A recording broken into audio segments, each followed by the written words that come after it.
നടക്കുന്ന ഉപതെരഞ്ഞെടുപ്പ് പിണറായി വിജയനും ജനങ്ങളും തമ്മിലാണെന്ന് തൃണമൂൽ കോൺഗ്രസ് സംസ്ഥാന കോർഡിനേറ്റർ പി.വി. അൻവർ. CPM-നെ പിണറായി വിജയൻ കുടുംബ പാർട്ടിയാക്കി മാറ്റിയിരിക്കുകയാണ്. BJP-യെ പ്രീതിപ്പെടുത്താൻ ADGP അജിത് കുമാറിനെ DGP-യാക്കാൻ ശുപാർശ നൽകി കാത്തിരിക്കുകയാണ് പിണറായി വിജയനെന്നും അദ്ദേഹം പറഞ്ഞു. ഞാൻ കഴിഞ്ഞ 8 മാസമായി പറഞ്ഞുകൊണ്ടിരിക്കുന്ന കാര്യങ്ങൾ ഓരോ ദിവസവും പുലരുകയാണ്. അതിൻ്റെ അവസാനത്തെ മണി ഇന്നലെ ആലപ്പുഴയിൽ കേരളത്തിൻ്റെ മുഖ്യമന്ത്രി മുഴക്കി കഴിഞ്ഞിരിക്കുകയാണ്. ഒരു ഇടതുപക്ഷ സർക്കാർ എന്തിനു വേണ്ടിയാണോ ജനങ്ങൾ അവരെ അധികാരത്തിൽ രണ്ടാമതും കയറ്റിയിരുത്തിയത്,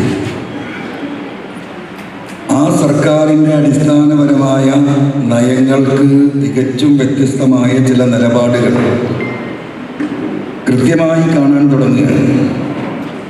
അതിലൊന്ന്, ആര് വിശ്വാസം അർപ്പിച്ചിട്ടാണോ ഈ ഗവൺമെൻറ്റിനെ രണ്ടാമത് അധികാരത്തിൽ കൊണ്ടുവന്നത്, അത് കേരളത്തിലെ ന്യൂനപക്ഷങ്ങളാണെങ്കിൽ ആ ന്യൂനപക്ഷങ്ങളെ പരിപൂർണമായും അപരവൽക്കരിക്കുകയും ഈ നാട്ടിൽ നീതി നടപ്പിലാക്കാൻ നമ്മളൊക്കെ സമാധാനത്തോടുകൂടി കിടന്നുറങ്ങുന്നത് ഒരു പോലീസ് സേനയെ RSSൻ്റെ പരിപൂർണമായ നിയന്ത്രണത്തിലേക്ക് വിട്ടുകൊടുക്കുന്ന ഒരു സ്ഥിതിവിശേഷം കണ്ണിൽ കാണുകയും അതിന് എന്തുകൊണ്ട് ഇത് എന്ന അന്വേഷണം അവസാനം ഞാൻ എത്തിപ്പെട്ടത് നിങ്ങളോടൊക്കെ നിരവധി തവണ വിവരിച്ചതാണ്.